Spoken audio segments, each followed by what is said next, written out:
So ఇది మెదక్ నియోజకవర్గం. మీరు చూడండి, మెదక్లో ఇప్పుడు రఘునందన్ రావు లీడ్కి వచ్చేసిండు. రఘునందన్ రావు ఎవరి మీద లీడ్లో ఉన్నాడు? వెంకటరామరెడ్డి థర్డ్ ప్లేస్కి వెళ్ళిపోయిండు. అంటే ఎలక్షన్ కమిషన్ అఫీషియల్గా ప్రకటించిన దాంట్లో మరి ఇప్పుడు ఏ రకంగా ఉందన్నది మనం చూడాలి. సో ఎలక్షన్ కమిషన్ ఇచ్చిన దాని ప్రకారం అయితే రఘునందన్ రావు 16,213 ఓట్లతో లీడ్లో ఉన్నాడు. నీలం మధు సెకండ్ ప్లేస్కి వచ్చిండు. సో దాదాపు ఒక 8-9 రౌండ్ల వరకు పోటీలో థర్డ్ ప్లేస్లో ఉన్న నీలం మధు సెకండ్ ప్లేస్కి వచ్చిండు. 16,000 మెజారిటీతో రఘునందన్ రావు ఫస్ట్ ప్లేస్లో ఉన్నాడు. అండ్ వెంకటరామరెడ్డి థర్డ్ ప్లేస్కి వెళ్ళిపోయిండు. కానీ ముగ్గురు మధ్య ఓట్ షేరింగ్ అనేది పెద్ద తేడా లేదు. బట్ ఇక్కడ రఘునందన్కి మళ్ళీ వెంకటరామరెడ్డికి మధ్య కంపారిజన్ చూస్తే గ్యాప్ చాలా ఎక్కువగానే ఉంది. 17,000 దాదాపు ఒక 18,000 తేడా కనిపిస్తున్నది. సో దీన్ని బట్టి ఇక్కడ కూడా టీఆర్ఎస్ గెలవడానికి అవకాశాలు తక్కువగానే ఉన్నాయని అనిపిస్తున్నది. మరి సిద్దిపేట్, గజ్వేల్ అండ్ దుబ్బాక ఈ 3 నియోజకవర్గాల కౌంటింగ్ ఇంకా ఏమైనా మిగిలి ఉన్నాయా? ఎందుకంటే వెంకటరామరెడ్డికి అవకాశం ఉన్నది, మెజారిటీ వచ్చేది సిద్దిపేట, గజ్వేలు, వస్తే దుబ్బాక. సో దుబ్బాకలో కూడా కొంచెం తక్కువే రావచ్చు, ఎందుకంటే రఘునందన్ గతంలో ఎమ్మెల్యేగా ఉన్నాడు కాబట్టి. సో మెజారిటీగా సిద్దిపేట అండ్ గజ్వేల్లో. సో సిద్దిపేట అండ్ గజ్వేల్ ఇప్పటికే ఒకవేళ అన్ని రౌండ్స్ కంప్లీట్ అయితే మాత్రం వెంకటరామరెడ్డి గెలవడానికి స్కోప్ లేదు, కానీ కొన్ని రౌండ్స్ ఉండడానికి అవకాశం ఉన్నది. సో ఇట్లా మనకి మెదక్ నియోజకవర్గం కనిపిస్తూ ఉన్నది. సో మొత్తానికి అయితే బీజేపీ, కాంగ్రెస్ 8-8 ఫిక్స్ అవ్వడానికి ఎక్కువగా అవకాశాలు ఉన్నాయి, ఛాన్సెస్ ఎక్కువ ఉన్నాయి. బీఆర్ఎస్ 0, ఎక్కడా కూడా కనీసమైన పోటీ లేదు. 1-2 నియోజకవర్గాల్లో మినహాయిస్తే అన్నిట్లో చేతులు ఎత్తేసింది. గెలుస్తారనుకున్న మెదక్ కూడా కష్టమైపోయింది. నాగర్ కర్నూలు ఎక్కడుంది ఒకసారి చూద్దాం. ఇదే అనుకుంటా కదా నాగర్ కర్నూలు. నాగర్ కర్నూలులో కూడా మల్లు రవి గెలవబోతున్నారు. సో ఇక్కడ బీజేపీ సెకండ్ ప్లేస్లో ఉంది, ఆర్ఎస్ ప్రవీణ్ కుమార్ థర్డ్ ప్లేస్లో ఉన్నారు. ఇది ఊహించిన రిజల్టే.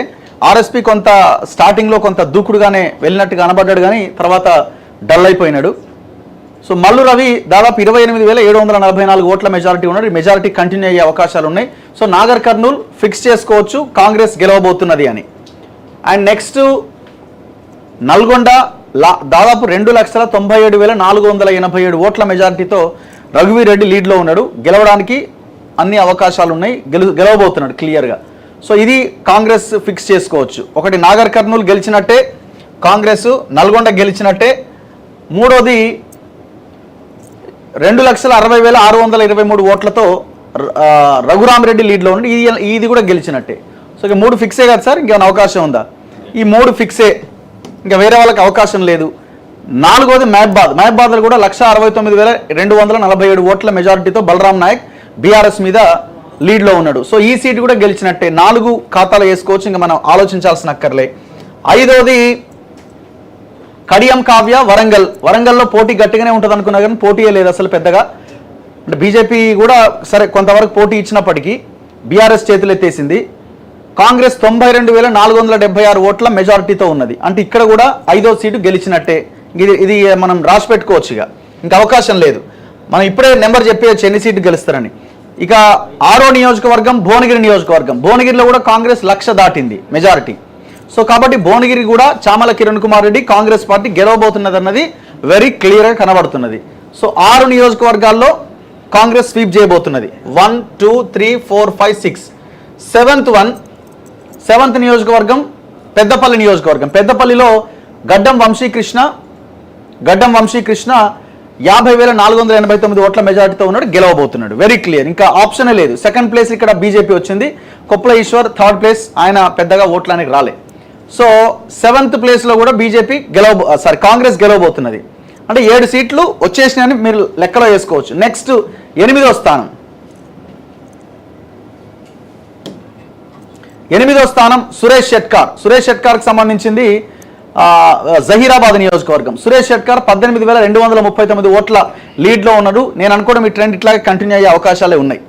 సో పెద్దగా ఇక్కడ ఆ నియోజకవర్గాల్లో విపరీతమైన మెజారిటీ వచ్చి బీజేపీ పుంజుకునే అవకాశాలు చాలా తక్కువ. కాబట్టి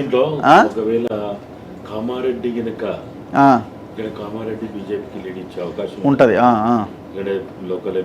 ఎమ్మెల్యే ఉన్నాడు.